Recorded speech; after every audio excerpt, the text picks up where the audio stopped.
Untuk video yang pertama, saya akan ajarkan untuk cara kita masuk dalam Google Sheet. Pertama, kita pergi pada akaun Google App. Okey, klik pada Google Sheet.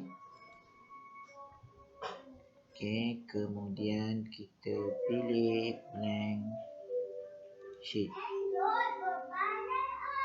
Okey, kita akan dapat paparan Google Sheet. Okey, cara yang kedua adalah kita klik pada Google Drive.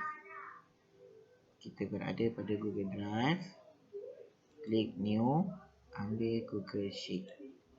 Okey, dan kita akan masuk ke dalam paparan Google Sheet. Okey, sekian, terima kasih.